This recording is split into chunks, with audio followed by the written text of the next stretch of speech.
It started subtly. A cough here, a fever there.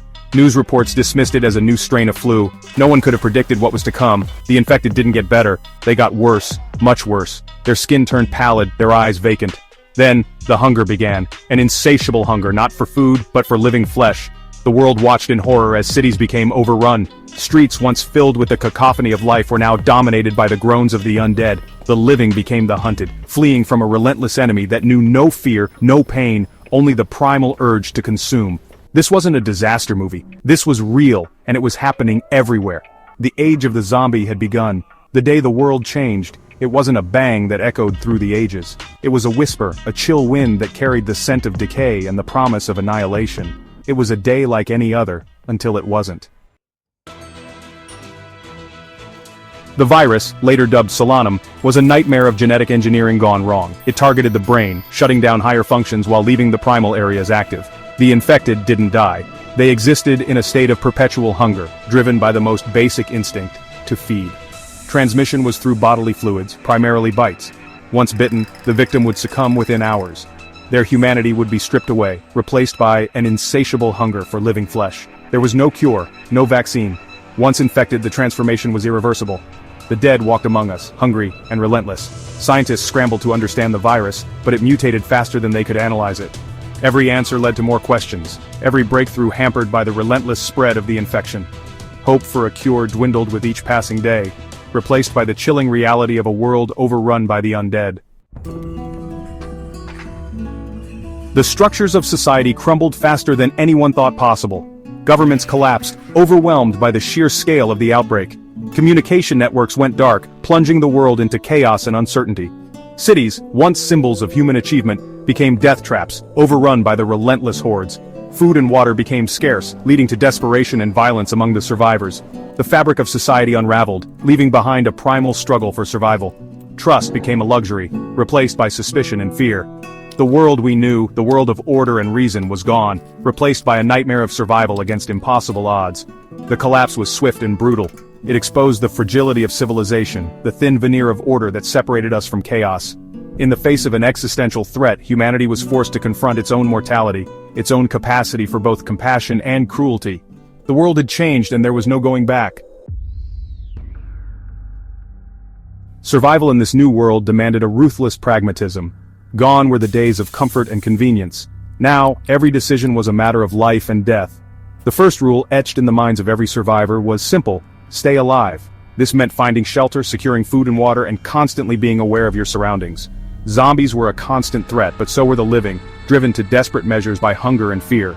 Every encounter held the potential for danger, every shadow a potential threat. Survival required constant vigilance, a willingness to adapt, and a level of mental fortitude few possessed. It meant facing your fears head-on, knowing that hesitation could mean the difference between life and death. It meant embracing a new reality, a world where the living envied the dead. Section 5. Finding your tribe. In the face of overwhelming odds, strength came in numbers. Isolated survivors, picked off one by one, stood little chance against the relentless hordes. Finding others, forming alliances became crucial to survival. These groups, bound by shared experience and a common goal, offered protection, support, and a glimmer of hope in a world gone mad. Trust was paramount, earned through shared hardship and mutual support.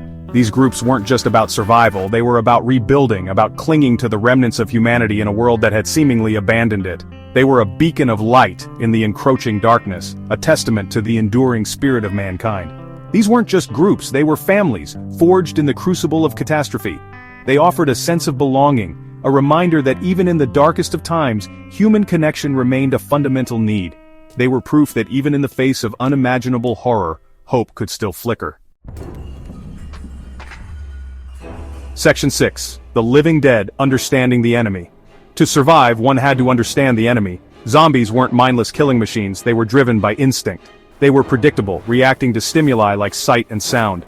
Knowing their weaknesses was as important as knowing their strengths. They were slow and clumsy, easily outmaneuvered by a nimble opponent. Their senses, while heightened, were limited. They were drawn to noise and light, making stealth and silence your greatest allies. Understanding their behavior was key to avoiding them, outsmarting them, and ultimately, surviving them. Knowledge became power. Studying their movements, their reactions, their limitations, was not morbid curiosity. It was a matter of life and death. Every encounter, every close call, was a learning opportunity, a chance to refine tactics, to exploit weaknesses, to turn the tables on an enemy that knew no fear. Section 7. Beyond ammunition, adapting to survive. Ammunition was finite, a precious commodity in a world gone mad. Firearms, while effective, were loud, attracting more of the undead than they eliminated. Survivors had to adapt, to improvise, to find new ways to fight back against the relentless hordes. Melee weapons, once relegated to history books, became essential tools of survival. Axes, machetes, even sharpened pipes, anything that could pierce or crush, became prized possessions. Resourcefulness was key, turning everyday objects into weapons of opportunity. The line between ingenuity and desperation blurred as survivors learned to make do with whatever they could scavenge. Learning to survive without relying solely on firearms was a necessity. It forced survivors to confront their fears head-on, to rely on their wits and their resourcefulness. It was a testament to human adaptability, to our ability to innovate and improvise in the face of adversity. It was a reminder that even in a world overrun by the undead, hope could be forged from the unlikeliest of materials. Section 8. The Greater Threat, Humanity's Dark Side. While the undead presented a constant threat, it was the living that often posed the greater danger. In a world stripped bare of law and order, the baser instincts of humanity rose to the surface. Desperation bred cruelty, fear fueled violence. Survivors preyed on each other, stealing resources, exploiting weakness, leaving a trail of betrayal and bloodshed in their wake. Trust became a luxury few could afford. The line between good and evil blurred. Moral compasses shattered under the weight of survival. The fight against the undead was only half the battle. The true test of humanity lay in holding on to one's own moral center, in resisting the urge to succumb to the darkness that threatened to consume us all. The zombie apocalypse didn't just unleash the undead, it unleashed the darkness within ourselves. It exposed the fragility of civilization, the ease with which we could descend into barbarity. It was a chilling reminder that the greatest monsters often wore human faces. Section 9. The Fire of Hope, Rebuilding from the Ashes. The world was forever changed, but amidst the ruins, hope flickered. Survivors, hardened by loss but unbroken in spirit, began the arduous task of rebuilding. They cleared the rubble, planted crops and established new communities, bound by a shared determination to create a better future. The fight for survival had tempered their resolve, forged bonds of kinship stronger than any they had known before. They carried with them the memories of what was lost, but also the knowledge that humanity was capable of great resilience, of compassion, of rebuilding from the ashes. The zombie apocalypse had tested them, broken them, but it had also shown them their true strength. The road ahead was long, fraught with danger and uncertainty, but the human spirit, like a fire, refused to be extinguished. It burned brightest in the face of adversity, fueled by hope, by resilience, by the enduring belief in a better tomorrow. The world may have ended, but for the survivors, it was just the beginning.